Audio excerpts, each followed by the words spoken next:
guys, what's up? I had the honor of interviewing Professor Amber Wiley, PhD. She is the second Black preservationist, as well as, I'll call her a historian. I don't know if she calls herself a historian, but I'll call her a historian. But technically, she is an associate professor of art history at Rutgers University. Her research interest centers on social aspects of design and how it affects urban communities. Architecture as a literal and figurative structure of power, she focuses on ways local and national bodies have made the claim for the dominating narrative and collective memory of cities, and examine how preservation and public history contributes to the creation and maintenance of the identity and sense of place of a city. That's a mouthful. So we were supposed to talk a couple of months back, but the pandemic happened and we were like, let's reschedule. So the rescheduled happened and you're about to hear the interview. I was drawn to her. Well, I didn't admit this to her, but I stalked her. And I've been stalking her for a long time, ever since she was in Tulane and she got that fellowship. I didn't tell you this, Amber, but I knew that you got that fellowship. It was in a news article or magazine or something. And I was like, this Black woman got the bomb hookup. She's like traveling for a year. And I realized that I would not be able to do that. And I say that because I'm not a history person. And you hear all that in the interview. But we talked about her education, her journey to present. And then the reason why I'm talking to her is she did some research. It's basically around Tower House. So she gave some insight on some things. We mentioned Walter Fauntroy in the discussion, and she sent me an email afterwards. And she was like, she wanted to clarify some things. She wants to be as accurate as she could possibly can. I didn't give her any time to prep. Like, I didn't write anything down and send it to her. She even asked me that. She's like, hey, Melissa, I need to prepare? And I was like, nah, girl, you good. And then I hit her with some things. And so anyway, she sent me a clarification email. And it was 2 points. And the second point she thought she touched upon, and she kind of did when I went back to edit. But I took it out because it was like an example. She didn't really go in depth like she thought she went in depth. But back to Walter Fauntroy. So Walter Fauntroy was the DC head of the Southern Christian Leadership Conference, the SCLC, which hosted the March on Washington, and not the Southern Nonviolent Coordinating Committee, the SNCC. Okay. And then the second thing that I took out was about Carl Hansen. And I'll just let you know Carl Hansen anyway, even though I took it out of the interview. But Carl Hansen was the defendant in Hobson versus Hansen, a court case where Black activist Julius Hobson sued the school system and Hansen, the superintendent of schools, because of the discriminatory tracking system it had implemented. So just in case you want to know who Carl Hansen is. And I went to a middle school called Stuart Hobson. So I'm kind of curious if Julius Hobson was part of Stuart Hobson. I'm thinking they was. I don't know. Anyways, that's a later discussion. One thing I adore about Amber is that she gave a lot of credit where credit's due. So she shout out, like I mentioned earlier, she's the second Black preservationist that I know. And she made sure to let me know that there are others out there. And she listed all of them. Oh, most of them. Some of them. I don't know. It was way more than I thought out there. She also mentioned a bunch of other people, too, who helped her along the way to become who she is. I love that. I know for me, most deaf, that I wouldn't be where I am because of people. And I would not be able to do anything without encouragement from others. So I understand her appreciation 1,000% because I do the same thing. I could not be where I am without, or even examples of people, my peers, my colleagues, all of them who, they say that you should hang around people that you aspire to be, and I hold on to that. And everybody who I call friend, and I'm hoping I'm your friend because we inspire each other. So, like I said earlier, Amber did research about Dunbar and LeDriot Park, which both areas is not too far from where I live. So it's just fascinating to see how connected we were. In the beginning of the interview is going to sound muffled a little bit. I forgot to take off my fan, and so a little bit into it, I realized like, oh snap, the fan's on, because I couldn't hear her. And so the volume was way up. I was like, why can I not hear? And I realized I had my fan on, so I took it off. So in the first 10 minutes or so, you'll hear the fan, and then I cut it off. You're like, oh, I can hear now. What else? Oh, so Amber is going to have a book coming out. She'll let everybody know, but I appreciate her making that announcement. I don't know if that was a secret or not, but I kept it in there. So she wraps up me talking to non-architects. The next couple of podcasts, it's going to be groups of people, all overseas too. So I am excited about that. In December, I am taking a break just to enjoy the holidays and to do some type of summary for this first season of the Architecture is Political podcast and see how far I have gone in my research and to summarize all the people I've talked to, and it just a nice little summary. I don't know how that summary is going to be presented.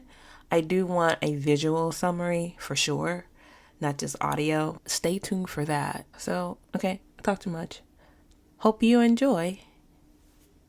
So I know of you, but this is the first time that we've ever met, right? Yes. And you never heard of me at all. I was going to say, we have people in common. This is from my own curiosity as far as how did you get into this area of expertise. I was fascinated with Nikita when I first met her. You preservation stuff, history stuff, what? Yeah, she just kept going on and on and on and on. And so when I heard there's another nerd out there, I was, listen, I need to talk to her. She needs to be my friend. So a little history behind that. So the meat of this discussion, I know I mentioned before that you don't know specifically where I grew up. I mean, the specific housing project, but the area in itself, I feel, you know, and just the surroundingness. My sister went to Dunbar. It's public housing. I want to talk about Berry Farms with you. So that's the meat of the discussion. Okay, yeah. Okay. Well, I'm happy to give a couple people a shout out. So I'm not the only Black woman nerdy history, preservation, architecture person out there. Me and Nikita, there's Andrea Roberts in Texas, Tara Dudley in Texas, Naya Bates, who's going to be starting her doctorate at Princeton in the fall, but she's been working at Monticello, you know, telling Sally Hemings' story. There's Fallon Samuels Adu, who's at the University of New Orleans. We got a little... What? You know, I got to shout those ladies out. Yeah, so how did I come to this? I thought since high school I wanted to be an architect, and I did hear a couple of your earlier podcasts and the most recent one. So I've got a little context on you too, and I thought it was interesting because my interest in architecture stemmed also from my home environment, but it was very different. My parents divorced when I was very young, and we moved around a lot. So I'm from Oklahoma City. I'm not from DC. That is my second home. My mom was a DC native. She went to Wilson, although she grew up in LeDriot Park and was supposed to go to Dunbar. That's a whole other story. Okay. And so, you know, I moved around a lot when I was young. Big in Oklahoma City and Edmond, the suburbs. So we lived in big houses. We lived in little houses. We lived in apartments. It was pretty, I guess, unstable in a sense. I went to 4 different elementary schools. So yeah, I was moving. And it got to the point where I would actually draw, and I was in the 4th grade. That's the earliest I can remember drawing a floor plan of my dream house. And my bedroom was going to be this big, and my brother's bedroom was going to be way over there on the other side of the house. So I had to see him. I'm going to have a patio that wraps around the back, and I'm going to have a garden, and I'm going to have a door that slides open so that I can go onto my patio and not see anybody and just enjoy myself. And there's going to be a skylight in my room. I had it all. This is 4th grade. I knew what I wanted. So I went to college specifically for architecture, applying to technical programs at Georgia Tech and USC, professional programs, and more liberal programs. I ended up going to Yale because USC gave me a half scholarship. And I was, if I'm going to pay all this money, might as well pay it to someplace Yale. They're different programs. It's a BA in architecture, but nobody from my high school had gone Ivy League. So I was the first one. I was talking to my best friend about this last month. Amber was the first person to go to Ivy League from our high school. I was the first Black person. The first person. I was like, yeah. So my high school was pretty new at the time. It opened in 93 and I graduated in 99. So yeah, most of the folks from my high school went to OU, OSU, Oklahoma State University, University of Central Oklahoma. Some folks ventured on down to Texas. One person I remember went to Georgetown. That was Georgetown. So yeah, I was the 4th graduating class from my high school. How big was your class? 370 some odd people. Wow. Okay. And out of that, was it, 50 Black people or? Man, 100? So it was about 10% or even more, maybe 15. Oh. Now it's 40, but that's a different story. Yeah, it was the suburb high school right on the edge of Oklahoma City. So a lot of people would live in the city and make their way to the high school some way or another. Okay. Yeah. So how was life at Yale? It was rough. And the culture shock was real. I got teased. I will stand by this. I got teased for my accent. It's gone away significantly, but it was very pronounced in 99.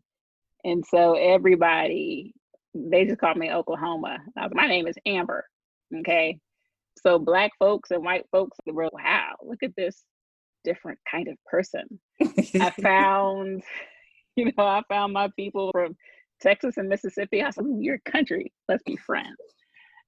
So there were people who had gone to Exeter and Andover, and I truly did not know that boarding school still existed. I thought there were things that you read about. I had read a separate piece in high school, so I was, that's fiction. That's where that still exists.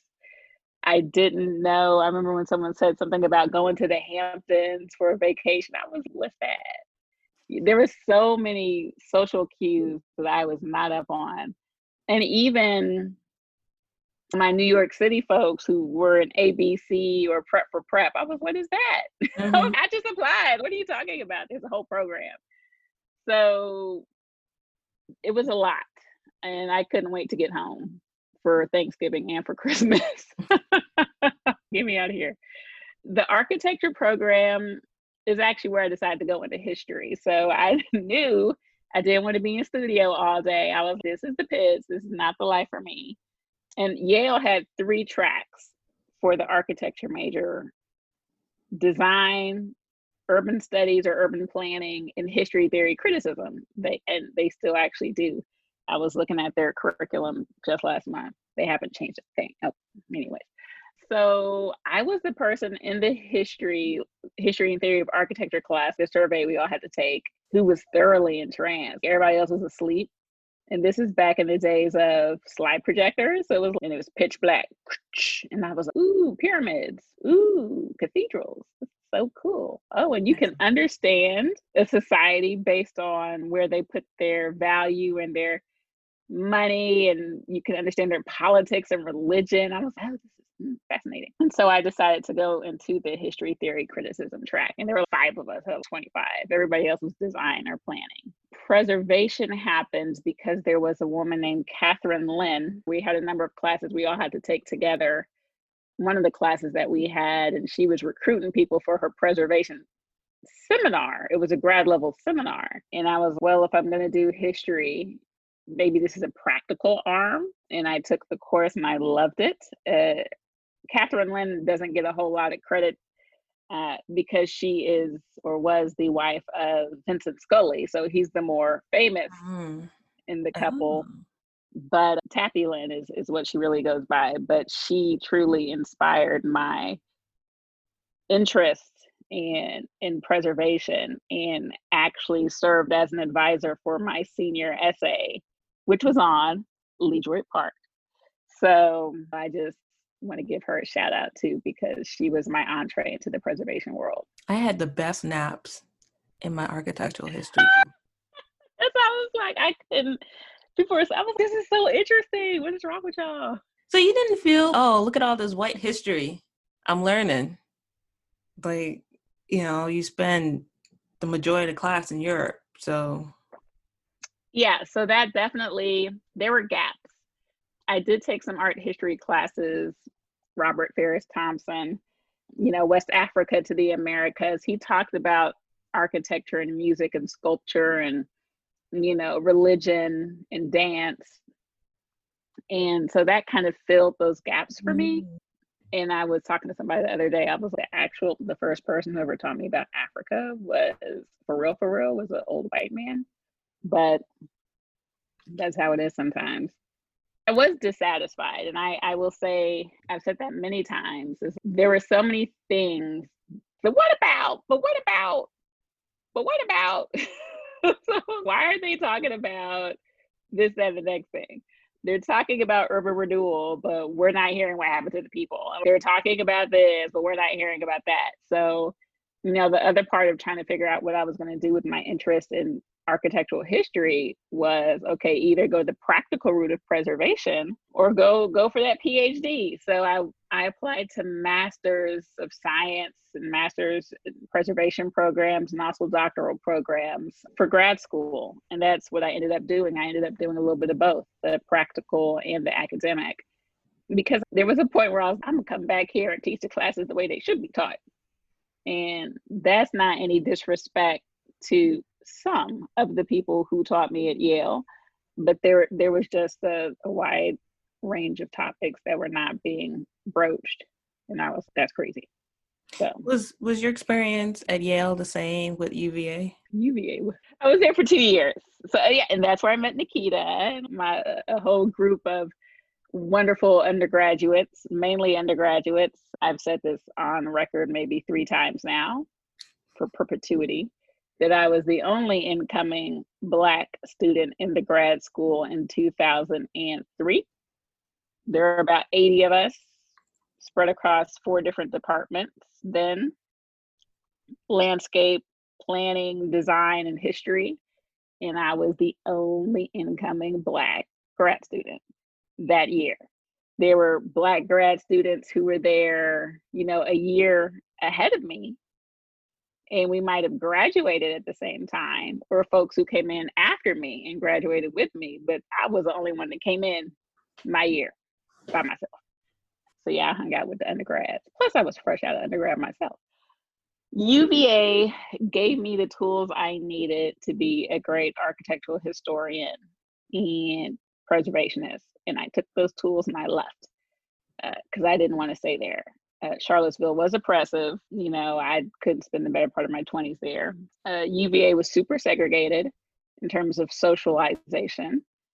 I thought that I had stepped back until 1954. I was, what is going on? Because at least at Yale, we all partied together. I partied. I had, you know, my crew, partied with the Black folks, partied with the white folks, partied with the, you know, the Latinos and the Latinx folks, hang with the Asian folks. I partied.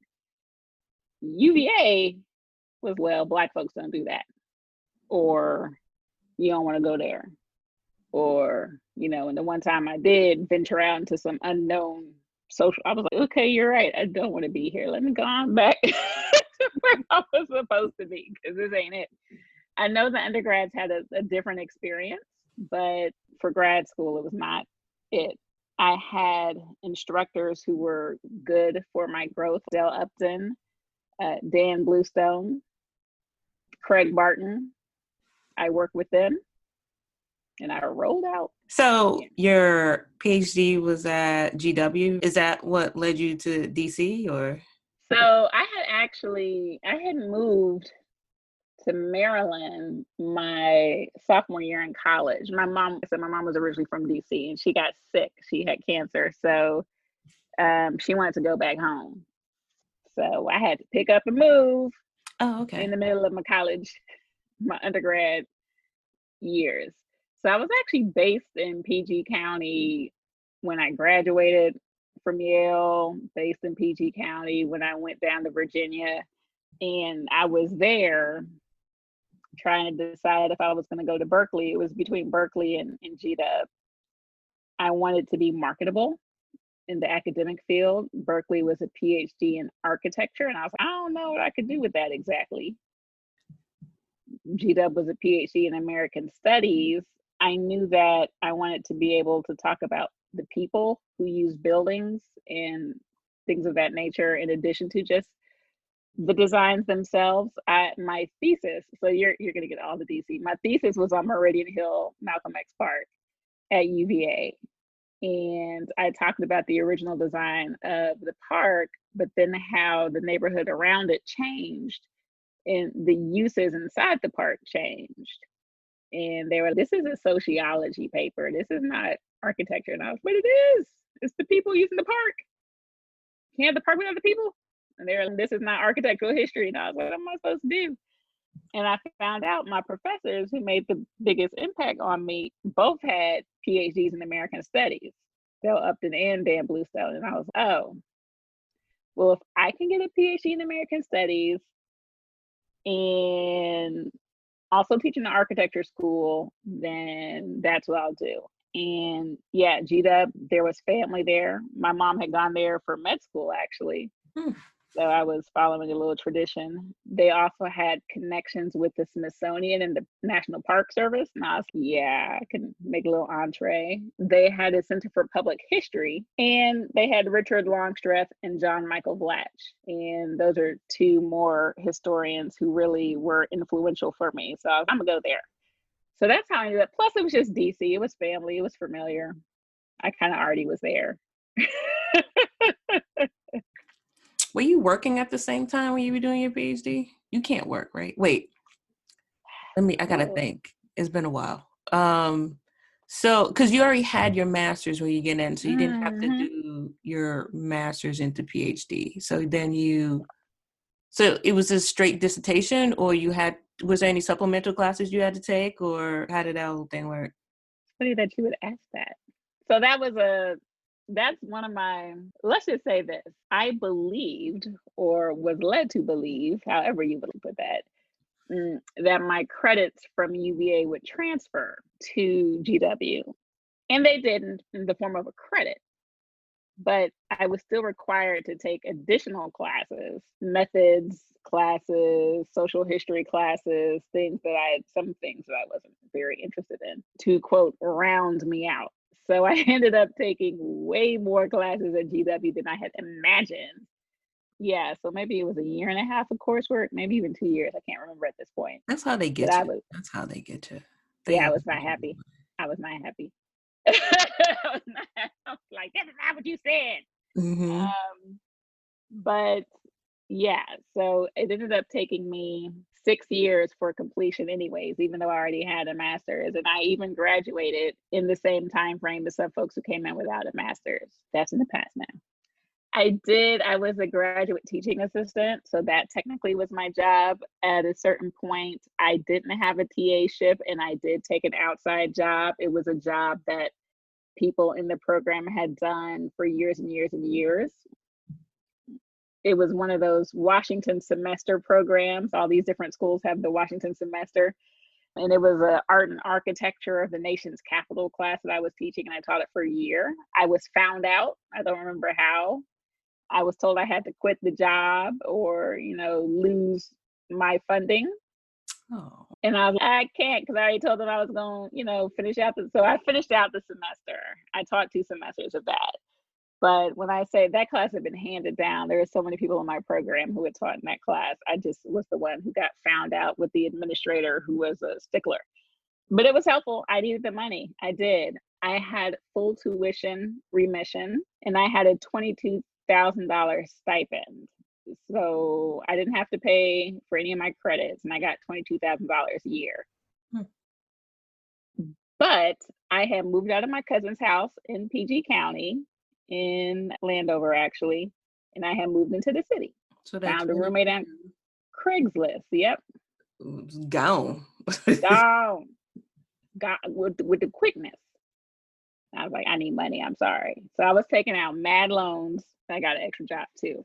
And so people, we give you the stipend so that you don't have to work. And I'm like, I don't know if you know. But that ain't it, So yeah, I did. I was TAing, had an outside job, taking out mad loans that I'm still paying on. You finally graduated. So now you're a doctor, and then what happened? I got my first job at Tulane, and I got that job. And this is how everything kind of comes back full circle. I realize things come back full circle, so I have to be thankful for whatever the obstacles were in the way. But I got my first job from one of my professors from Virginia. So Ken Schwartz had taught a class that I took while at UVA, and he was newly the dean of the Tulane School of Architecture. And I was reaching out to everybody I knew. I was applying to all kinds of jobs. I was getting rejected, no interviews. I was reaching out to faculty who I had worked with who were at different institutions. Look, do y'all need me to come sweep the floors? What do y'all need me to do? There. And he was actually, we do need someone to teach the history theory course. So I came in as a visiting assistant professor. It was not tenure track. I was there for 3 years, but I needed a tenure track position because every spring I was like, do I have a job? Is this still my job? And the pay was not fantastic. So I was applying for jobs the whole time I was at Tulane, getting good experience, meeting some amazing people, loving New Orleans. Ooh, yes. And I ended up getting a traveling fellowship from the Society of Architectural Historians and a job offer in the same year. It rained. It did. So I took that trip, and that trip actually, the Society of Architectural Historians traveling fellowship, I positioned the research that I was supposed to do. The whole point was just to travel and look at buildings and study. Now I can do this. And my whole purpose was to look at the non-Western tradition of architecture, because as you said, in the history of architecture class, all we were looking at was Europe. That's all I knew. When I was teaching history and theory at Tulane, I was staying up super late, reading everything I could about Indian Buddhist shrines, reading everything I could about sub-Saharan African. It was insane. I was trying to make up for everything that I never learned.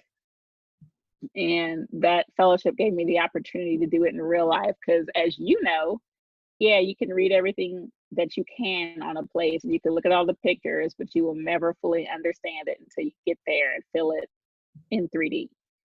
And that was the opportunity that I had. So I traveled to Mexico, Guatemala, Ghana, Ethiopia, India, and Vietnam. Oh, wow. Yeah, I had proposed more places, but as it turns out, that was hard to do. And visas and stuff. So yeah, 2 countries in the Americas, 2 in Africa, 2 in Asia, all of which actually had undergone some form of colonization. And so then I was looking at indigenous architecture, the colonial stuff, going to all these historic sites, going to all these museums, and really getting my mind blown for all the things I didn't know and then the ways I would have taught my history class differently. So How long was it? It was a year, right?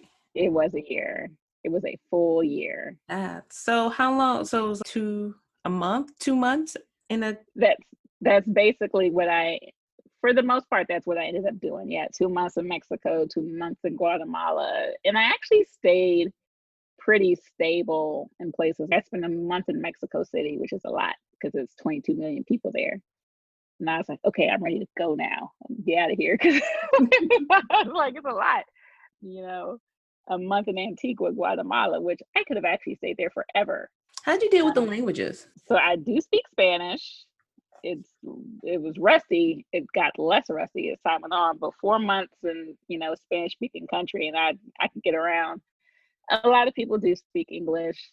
When I got to Ghana, yeah, most people, a lot of people speak English. Okay. In a lot of the different places, and especially the places where I was going that were tourist centric, the UNESCO World Heritage sites. People spoke English there. All the folks I was doing Airbnb in hostels, right? So those folks, spoke more than English. They speak more languages than we do. Mm-hmm. So, and yeah, places in India where the British have been forever. Yeah, they speak, multiple languages in India. Mm-hmm. Yeah. That must have been a great experience. It was wonderful. It was also alienating. It was scary at times. No, it was terrifying and exciting at the same time. Mm-hmm. What was the job that you got? It was at Skidmore College, and it was actually in an American Studies department. So I'm not even teaching any of the wonderful things I just learned about. I was there for 3 years. It was not the best working environment. I had to get out. So made my way to Rutgers, which is where I am now in the art history department. And architectural historians, we can do that. I've been in an architecture school, an American Studies program, and an art history program. Those are the 3 different types of programs I've taught in. And you talk about buildings differently in every single one of those disciplines. But we learn to do that because architectural history is, or at least it should be, interdisciplinary. But at Rutgers, we're in art history, but we're not looking at building pieces of art. That's not. They have a utilitarian function. And people actually use them. So, but I don't really talk about art that way anyway. It's just as a thing to look at. Yeah. So that's how I ended up where I am. I was recruited I was not recruited. I should say I was encouraged to apply to my position. It was definitely not a backroom thing. I had to fight for this position, but I was encouraged to apply. So I'm thankful I'm here. Big state school. These kids are great. I love them. They're awesome. So I'm extremely happy where I am. Mm-hmm. How did you end up dealing with Shaw and Dunbar and that whole neighborhood? So, like I said, my mom was from DC, born and raised. My grandfather, her father, was from North Carolina. So you already know that story. Came during the Great Migration, country boy going to the big city, got a good government job at the Bureau of Printing and Engraving. And her mom was actually from Maryland. They had been in Maryland a long time. They were pre-Civil War country Maryland folks. Country. My grandma be like, we used to catch the squirrels. So they actually were in PG County back when it was antebellum era. And my grandfather, he actually bought a house, like fully owned it eventually, because he lived there forever, on 4th Street, right behind Howard, in LeDriot Park. Not the hoity-toity, but right there on the edge. But it still was. It was right by Kelly Miller. The next block over was Kelly Miller. So that's where my mom grew up. That's where we went when we would visit my grandpa. He lived there until 2003, 4? No, he was there for 5, something like that. Okay. from 1960, about 1960 to 2005. So he was there for a long time. Mhm. He knew everybody. He was always on the porch, always talking to people, always had people in the house. And he would tell me these stories about his neighborhood. Now, I was born in 1980. So when I would visit Grandpa, it was 1987, 1992, 19. I was, oh, what you talking about, Grandpa? He was like, this was an important Black neighborhood. I'm like, you think? Yeah, you know, so and so lived down the street, and the Howard Theater did this, and the Julia Cooper. And I was like, this is the hood. This is the hood, you know. And I still feel this way. I was always kind of proud of where my mom grew up and where my grandpa lived, but I was also kind of ashamed of it. When people talked about Howard, I was in the hood. I'm like, hey, my grandpa lived there. Stop talking about that. Mm-hmm. Right. But then I could not see it. I was, whatever you're talking about, I don't know nothing about that. I don't know, like, I don't see it. You know, his house beside his was boarded up, been boarded up, mad roaches in his house. I don't know what you're talking about, Grandpa. And whenever my friends, I would go to have our homecoming religiously. And I would take my friends, I was like, well, if you come in with me, you have to stop by my grandpa's house. Like, okay, sure. You know, I was, don't put your purse on the floor. Because you don't want to take nothing with you. Yeah, you don't want to invite any friends. Yeah. That's right. Right? So I was like, what is Grandpa talking about? Which is how I did my senior essay. You know, this is where it started, 2003, on the neighborhood. Because if my grandpa says that the neighborhood was all this and all that, well, then what happened? And that's what I was investigating. I was, what happened to LeDriot Park? And I did a comparative analysis between LeDriot Park and Georgetown. So I walked all around LeDriot Park and took a picture of all these different houses. And then I went to Georgetown. I walked around over there and took a picture of a whole bunch of houses. And I was like, look, they look almost the same. You got those itty bitty row houses in LeDriot Park. You have itty bitty row houses in Georgetown. You got glorious Victorian houses in LeDriot Park. So what happened? Now, they do have very different histories. Georgetown was around before DC was a city. It was a tobacco port. In the research undergrad, I found out, you know, there are these different congressional acts that protected Georgetown as a historic district. The Alley Dwelling Act happened, which kind of eradicated a ton of the Black folks living in Georgetown. And then people put racial covenants in and, you know, all this other. I was, oh, meanwhile, in LeDriot Park, where was the city going to put the people who they moved out of? You know, the alleys, they put a whole bunch of public housing here. They put a whole bunch of public housing there. Granted, there were alleys in and around LeDriot Park too. And this is actually part of my book. But it was just all this federal legislation. Things didn't just happen just because. There were very concerted efforts to create Black enclaves and restricted Black spaces, which just contain them. If we can't eradicate the Black population of DC entirely, then at least let's just give them less choice of where to go. So overcrowded housing, everything was a decision made with specific intent. And so that's kind of what I was looking at. And so that's what happened. Was my grandfather's stories, because I was, what you're telling me and what I am seeing do not match up at all. And it doesn't make any sense. Nothing made sense to me. And then the research just revealed all this federal legislation, lobbying by different white real estate interests, the district committee in the Senate, all the virulent racists who were there from the South who were trying to make DC a white city.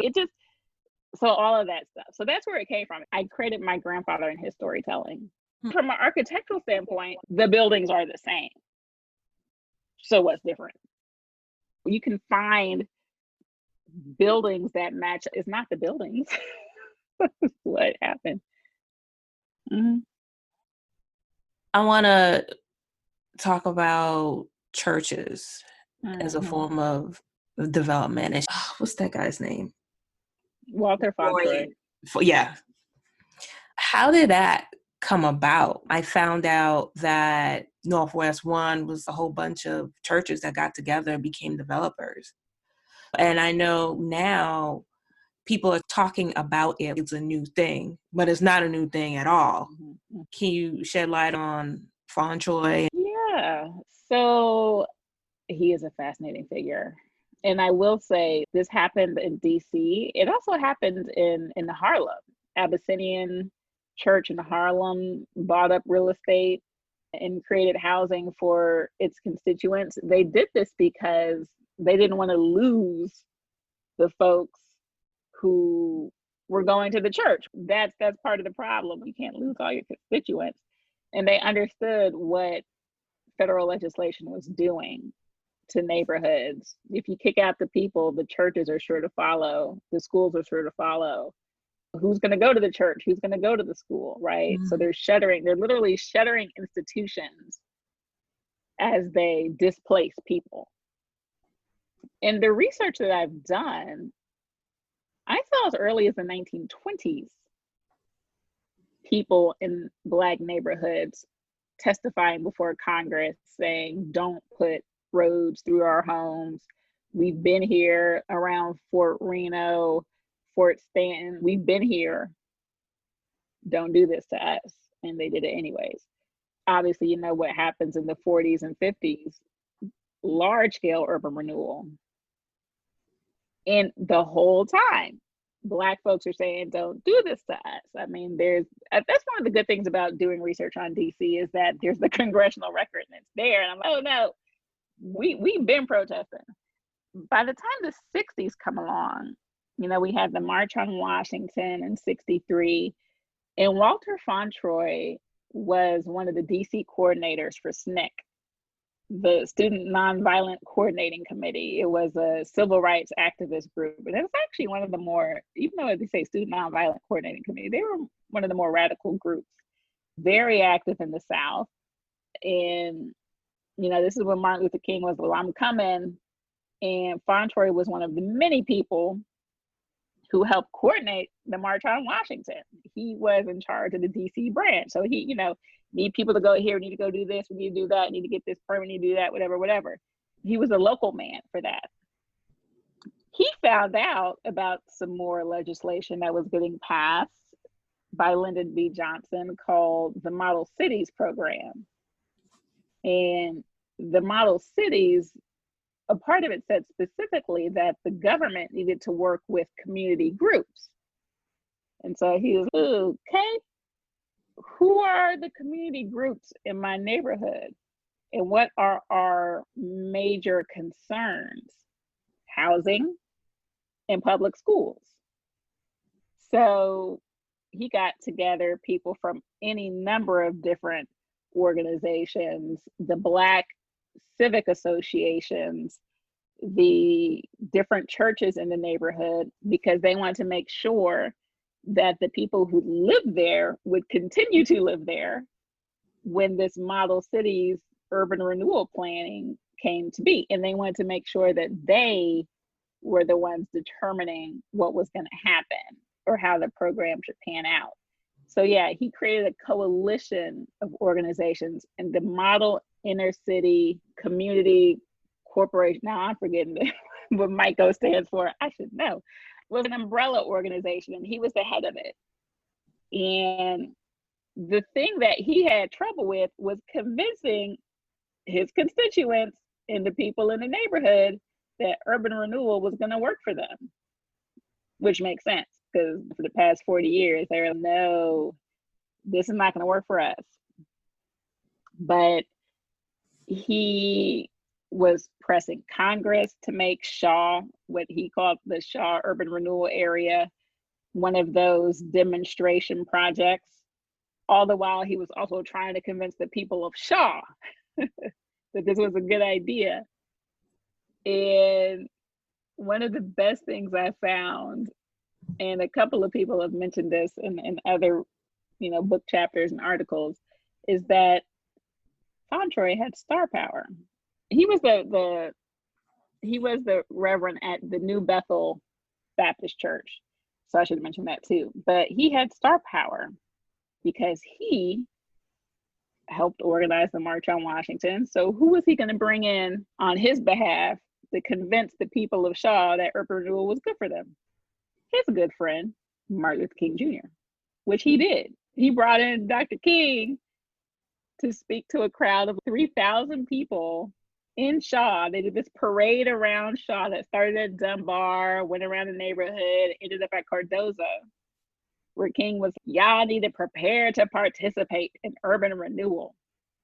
Now, he has shifted his goals or his visions for civil rights, because at that time, 1967, this is when, so Model Cities was passed in 66, and Fauntroy invited King over to Shaw in 67. Any number of different civil rights legislation measures have been passed. So King kind of felt the things that he was supposed to do in the South, he had done them. So where's the next big battle? Housing in the North. He went to Chicago and tried to talk about housing up there. And I'm talking, it was neo-Nazis and KKK, they stoned him, right? King in Chicago, the white folks were trying to beat him down. Yeah, he was, whoa. I thought I knew, because they didn't want Black folks in their neighborhoods. So like, you can't come over here and talk about housing. What are you talking about? No. And King is, I thought I knew racism in the South, but it's a whole other creature in the North. So what Fauntroy was trying to do in Shaw was perfectly aligned with what King was trying to do with housing in the North. Because that's where all the Black folk, Great Migration, terrible housing in Chicago, terrible housing in New York, terrible housing in the Bay, right? So he was, all right, so this is the second leg of this civil rights thing. But, I guess the irony is that it literally was less than a year after King gave his speech at Cardozo that he was assassinated in Memphis. It wasn't even a full year. And then you know what happened. That whole neighborhood was up in flames. And Fauntroy didn't really have too much, he didn't really have a hard time convincing anybody of anything at that point. Right, okay, now we need to rebuild. Before it was, let's see what we can do. Now it's, well, this is what we have to do. Yeah. And so he worked with Michael to make those coalitions between different churches, creating housing in the area, to press upon the city that Black architects need to be involved in the rebuilding. So a lot of the folks up at Howard who were teaching at the Howard School of Architecture were involved. Students at the Howard School of Architecture were involved. They were working like this was a studio project for them. What's your vision for Shaw? Because Fauntroy demanded that this was for the people, by the people, with the people. He demanded that Black architects, Black contractors, Black builders, everything. And that's what happened. And DC was the place to do it because, there was Howard, right? So, and that architecture program had been there since 1910 or 1911, and it was professional and accredited by the 1950s. They had the intellectual capital to do exactly what needed to be done in the neighborhood at that particular time. I always felt that it was a renaissance during that period. What I remember, going down, I think that's First Street. So if you go down that street more, you have Simpson Quarter. So Simpson Quarter, that street where you had Walker Jones Elementary, Terrell Junior High. There's a little triangular grass field. And then if you keep on up, you hit Dunbar. So it's that whole line there from elementary, junior high, high school. I remember growing up along next to between Terrell Junior High and Walker Jones Elementary, there was this clinic. And across the street from that clinic was, again, Simpson Quarter. Simpson Quarter had this little outdoor, it's an amphitheater almost. And in the middle, it had a fountain. And I remember one year that fountain was on. And I was like, oh my God, let's go play a fountain. And then after that, fountain was off. And there was a grocery store there. It was a really well-planned community. and then crack happened. Mm-hmm. And Simpson Quarter was a co-op, and you expect people to learn how to manage property and manage money. So that was not, no one taught them how to do it. You kind of, here's Robert Rules of Law, figure it out. So it was this whole bunch of stuff. So I forgot my point. I had a point to that.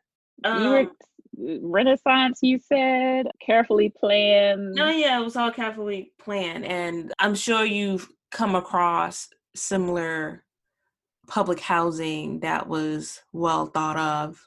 What I'm describing as far as crack happened, you think that that happened in most of the areas? And yeah, I mean, definitely happened in LeDriot Park. Yeah, it did. I will say I'm not at this part of the book yet. I haven't quite figured out what my conclusion is. You know, and in terms of in terms of what happened in that neighborhood, what made it change? So not just what made it change, but what stopped the action. Part of it was the money ran out for the architects. The administration changed. Nixon wasn't cool with giving all these Black folks in the inner city all this money. And I used air quotes for inner city, right? So then the commissions for design ran out. Not everything that people planned happened. And I think about the Black architects who were involved in creating all this housing, the stuff that you see, I can't even think of the name right now, but down 7th Street along the convention center, there's a whole bunch of planned urban development and some of the other stuff that's now been demolished and converted. Black architects were in charge of that too. Their first major commissions were school buildings, Dunbar and Shaw, major. And then the housing. And I heard you say something about my complicit as an architect, and I'm not calling these folks complicit because I respect them greatly, but they also went mainstream to a certain extent. So the Black architects in DC who were doing all this great community building, I mean, some of them went on to do more educational institutions, UDC and stuff, at the Fort Lincoln Town Center and things of that nature. But also they started getting non-government commissions and not-for-profit commissions. So I guess I should just say commercial commissions. And some of them got absorbed into other firms, or they reached a point, and Melvin Mitchell talks about this. So I think the kind of radical design tradition went mainstream. And then, a lot of the exact things that you're talking about, because the crack happened. So it's a number of different things that are going on in the city. And that people just, and another intriguing figure is Marion Barry. And say what you want about the man, but the more that I learned about him, the absolute more that I respect him. Just understanding, he also came from the South, was also involved with SNCC, started Pride Inc. So he was a physicist, like he was oh my gosh, he started a PhD. Like he's a little bit of a genius. Okay. Yeah. Yes. And when he became mayor, he tried his damnedest to attract business, and for better or for worse, right, to the city. Metro Tech. If you ever want to look into something crazy, look into Metro Tech, because that was this major development plan that he had. The convention center, the old convention center. He was really trying to bring some life into the city. I'll say Anthony Williams did that to the 10th gazillionth extreme that made the whole flip and switcheroo. But Barry tried to get the Black folks, the Black architects, the commissions, and tried to build the city and try to do for the city. But yeah, so if we're going along that line, yeah, then crack happened, and it happened to him too. Like it happened to everybody.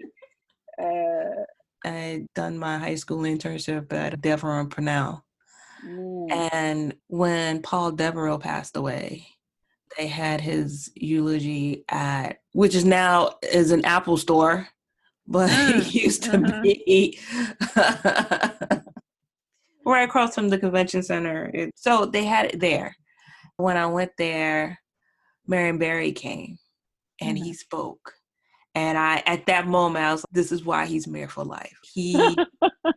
Everybody was, standing ovation off the top, but even for him to even go. And that I wished I recorded it back then, even though I didn't have any type of recording device, but it was a phenomenal speech. I would have voted for him again. It was so good.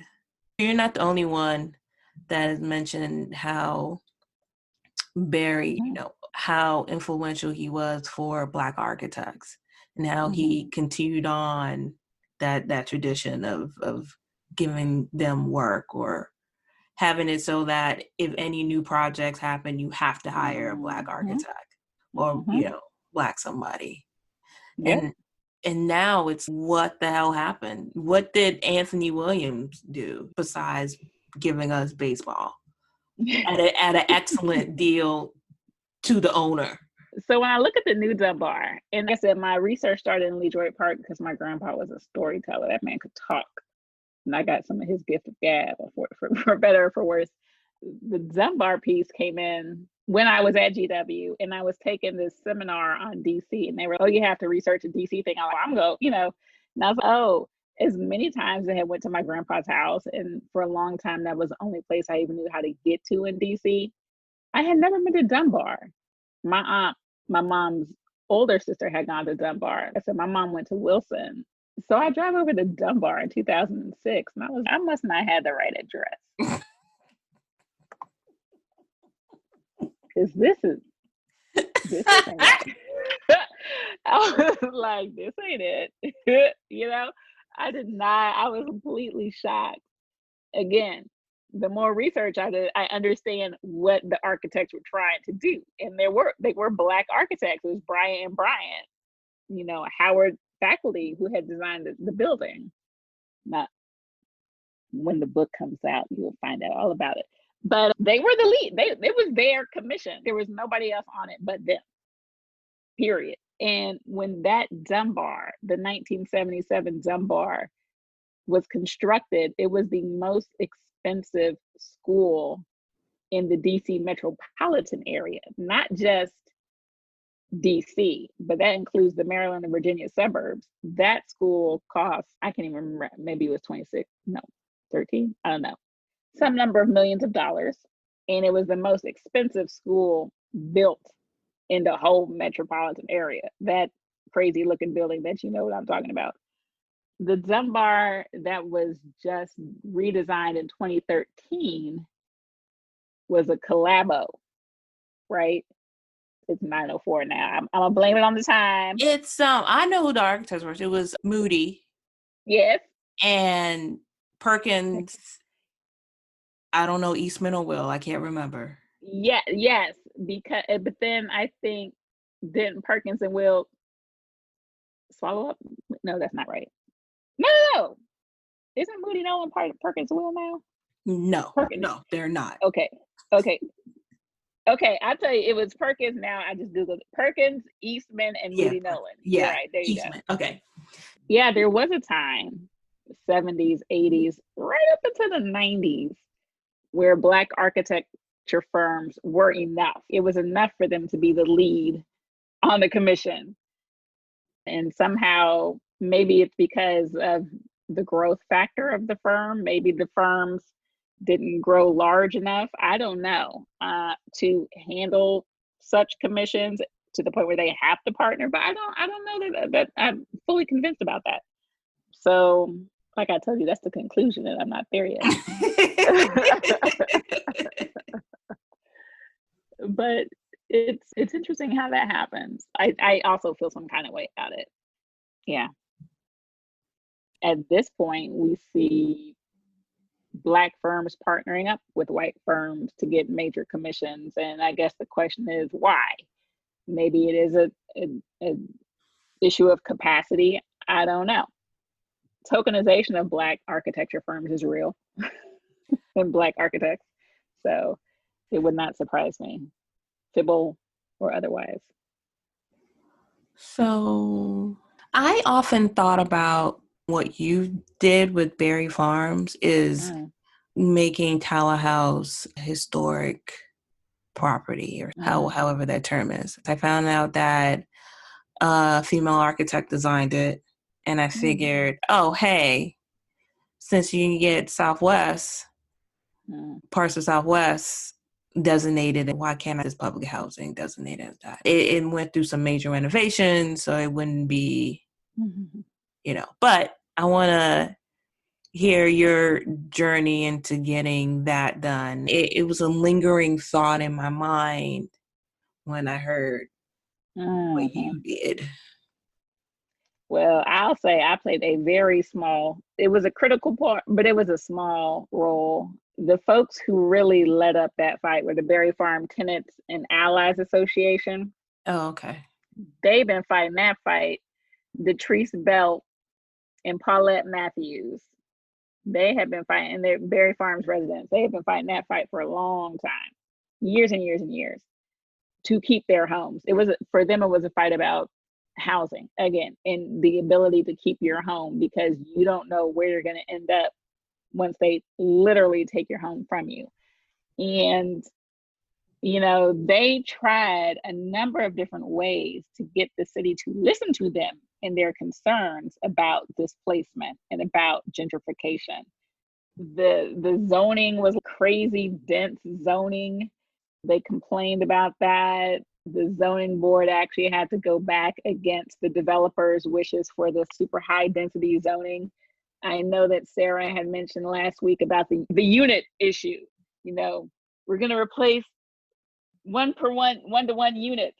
Yeah, you might save 300 and then put 1,100 market rate, but that completely changes the character of the neighborhood. So they were trying really hard to manage zoning issues and just make sure that they remain as a community. I don't remember exactly how the origin of the local historic landmark nomination came about, but they did have Sarah through Prologue DC working on that, and she did the nomination. Empower DC is another nonprofit that came in and partnered with them as well. So you literally have Berry Farm Tenants and Allies Association, Empower DC, which is an advocacy organization for moderate and low income DC residents, and Prologue DC, which is a historian, and Parisa Narusi. I have to give people credit when credit is due. So Parisa was working with Empower DC. And actually the Historic Preservation Office, the state, air quotes, Historic Preservation Office in DC, which is located within the DC Office of Planning, did not support the nomination for historic landmark designation for Berry Farm. They said that it lacked integrity. And so the State Historic Preservation Office basically wanted nothing to do with Berry Farm, with the nomination. But they were a separate entity from the people who actually decide whether or not it would become a historic landmark. And that's the Historic Preservation Review Board, completely different entity. Okay. It's messy, and that was what is going on. So, this scrappy group of people, this is going to be a local historic landmark, whether or not the Historic Preservation Office agrees with us. And I don't even remember how Sarah got in touch with me, but someone was, you should call Amber. Because she can talk about the nitty gritty integrity point. If you want to come off and talk about historic criterion and the different levels of integrity. She can do that. Now, it's true, actually, for better or for worse, I'm well versed in this policy. And so I read the HPO statement, the Historic Preservation Office statement about the lack of integrity and womp womp. And I countered it with the Secretary of the Interior Standards for Rehabilitation, which is a book that I had to learn at UVA, and discussed the different criteria of integrity and what that meant, showed a couple case studies where public housing had been preserved, and just kind of finessed this argument that basically said, don't listen to the HPO. They just don't want to deal with this. The buildings have integrity. That was my job. That was all I did. Yeah, it took time and a little bit of research, but it was just the argument that the Historic Preservation Office put forward was just it was really weak. It sounded strong because they knew the language to make it sound strong, but I was like, no. So that was my job.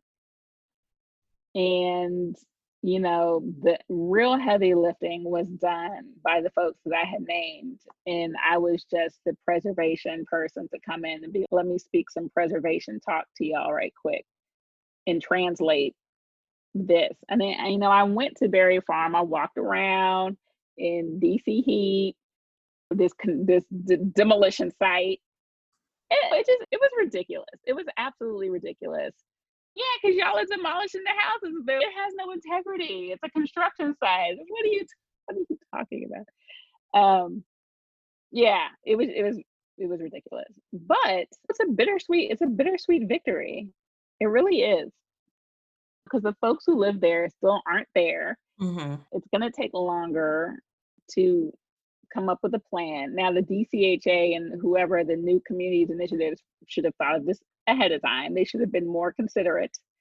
So yeah, it's taking longer to come up with a plan that respects the history of Berry Farm and includes these new units, and they complained and complained. Oh, now we have to have less units, less market rate,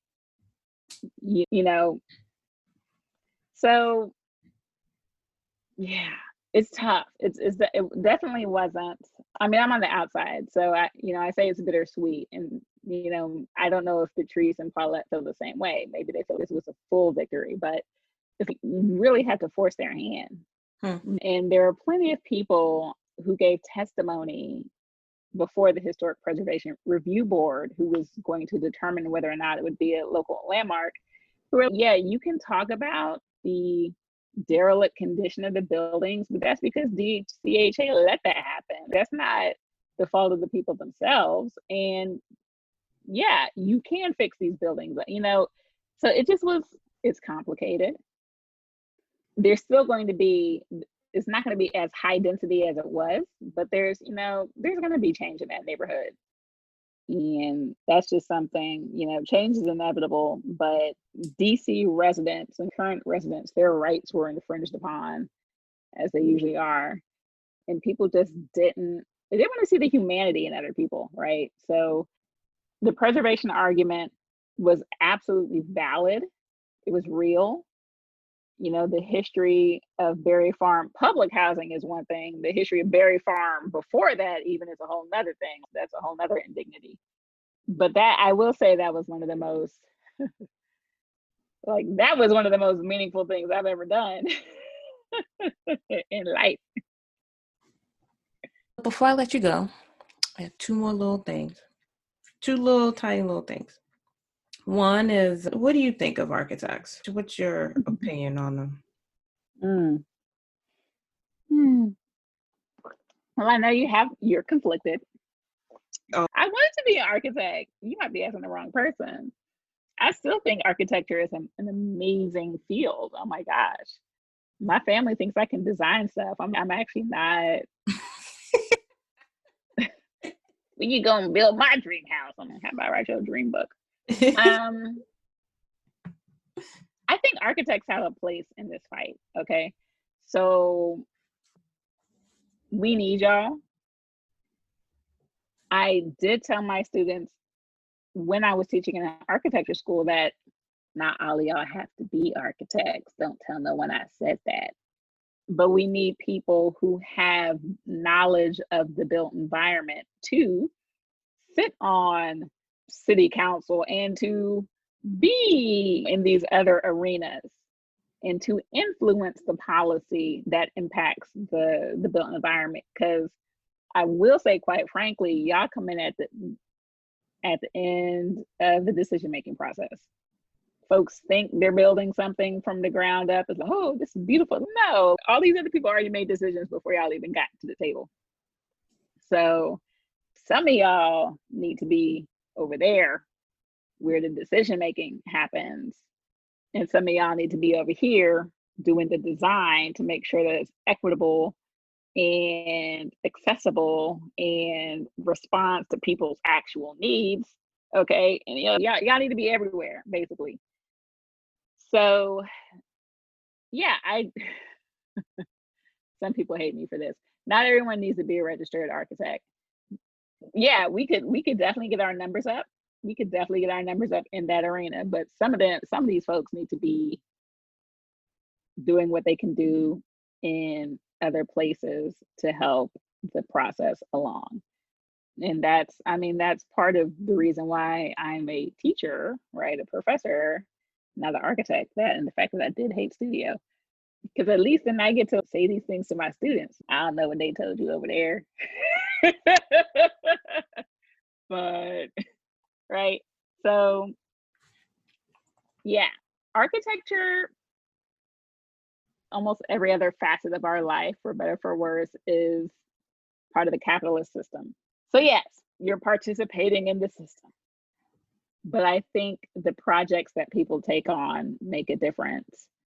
Sometimes folks don't have much of a choice in that, but there are a number of people who've made a way to try to seek out specific commissions, right? And specific types of work.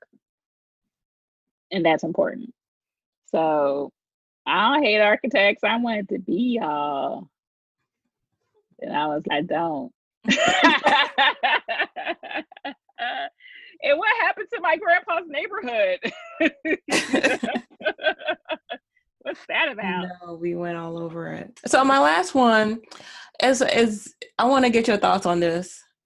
I just the way government is treating public housing and the way that it actually is, I feel that government believes that public housing is temporary, that it was meant for you to be there for maybe 2-3 years just to help you get off your feet and then you go.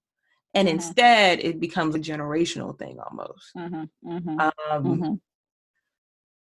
Do you think it should be temporary, or should it be someone should be able to live in families and families? It should be that way. I mean, was the original intent temporary also? It was different intents in different cities and states, but generally the notion was that public housing would be temporary to do exactly what you said, for folks to quote unquote get on their feet and find their own homes or whatever. But as we know, the housing market, Black folks were locked out of the housing market for a long time. So that wasn't going to work for them. We also know that there is an issue of who gets to qualify, who doesn't qualify. I have friends who can speak on this way more eloquently than I can, but you can only make a certain amount of money to qualify. If you make a little bit more than this level, you don't qualify. But in this gap between not qualifying and qualifying, there's this gap where people can't actually afford market rate. There's a whole segment of people who can't afford. So what does that mean? It's much bigger than who can afford housing. It's about what people are getting paid and a living wage. I always go back to the living wage. If people made a living wage, then you wouldn't have to worry about the folks who fall between the gap, right? You can't incentivize someone to make more money and not qualify for public housing, but then have no housing which they can afford. That doesn't make any sense. So there's a huge gap between quote unquote market rate and low income housing. And that needs to be satisfied, but none of these developers want to do that. So one of the things that my research has shown, Black folks have been known this, you can't depend on the private sector to provide affordable housing, because they won't. Because they're, can I make a profit? No, I'm not doing that. So then who's going to do it? If you can't, in a free society, force the private sector to do that, then who's going to do that? Someone needs to do that. So yeah, I do follow along the lines. All right, if that's not the private sector's concern, then it's got to be the public sector's concern. So yeah, I do feel the government needs to supply good public housing for citizens, residents, or make sure the folks get paid a living wage so that they can actually afford. It's going to have to be one or the other, maybe even both. Mm-hmm. I know that's crazy. A lot. I know. It's asking too much. It's asking too much. Amber, I can talk to you for hours, but we both know we can't. For the audience, we were supposed to do this 4 months ago, but then the pandemic happened and you were, we can't talk now. It was horrible. It was a horrible time. I'll just say that. I can't say that we're in the clear right now. It is what it is. How's Jersey been? Despite and in spite of all that has happened specifically in New Jersey with COVID, I'm still glad I'm here. That's the crazy. We were hit so hard. You know, so many people I know lost loved ones. I mean, so many people, moms, dads, sisters, cousins. It was not good here. But I actually really enjoy living in New Jersey more than I thought I would. It is not the armpit of America, despite what people say. I'm in Central Jersey, which is basically halfway between New York and Philly, a little bit closer to New York, but basically an hour either way. So before all this happened, I enjoyed taking trips to New York and to Philly. I do have family in Philly. That DC, Philly, North Carolina, that whole line is got like the East Coast covered. Yes. Yes. So and then you can even go up a little bit to Connecticut, because I'm pretty sure you know people up there too, right? Mm-hmm. Yeah. Yep. So yeah, you know, it's been great. I really enjoy being at Rutgers. My students are awesome. Okay, go to bed. You got stuff to do. You got to book the right. You need to stop talking to people. It's funny because I was telling someone today, I said, yeah, I got to do the podcast, but I agreed to this back before all this stuff happened, you know, so I'm going to do it. I am grateful to have you on here. I was super excited then. I'm super excited now. I'll be super excited when I go and edit this. Thank you so much, Doctor. Why did you do Doctor? Dr. Amber Wiley. You know, honestly, I could do Amber Wiley PhD, but I actually prefer Professor Wiley. Oh, okay. Because I feel that's what I'm really here to do, is to teach. That was my real purpose in getting a PhD. So I get Prof Wiley. Yeah. Prof Wiley. Professor Wiley. I'll do that. Yeah. Okay. All right, Professor Wiley. All right. Thank you so much. Wonderful talking to you. Same. Finish that book and get some rest and eat well and stay safe. I'm trying all the things. All the same. Yes. All right, girl. Take care. All right, bye. Bye. Hey, listeners. I have an exciting announcement. I decided to launch a membership program for the show, where you have a chance to support me and the show directly. I love creating the show, and it means the world to me that you all tune in to keep hearing me week after week. But it takes an immense amount of time and energy to produce. I want to keep the show going, and I want to invest in its growth. And I also want you to become a partner with me in this journey. That's why I'm excited to give you a chance to officially become a supporter of the show at glow.fm/archispolly, ARCHISPOLLY,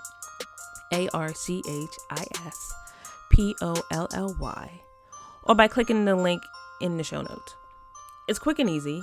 It takes less than 30 seconds and just takes clicking a link in the show notes and using Apple or Google Pay.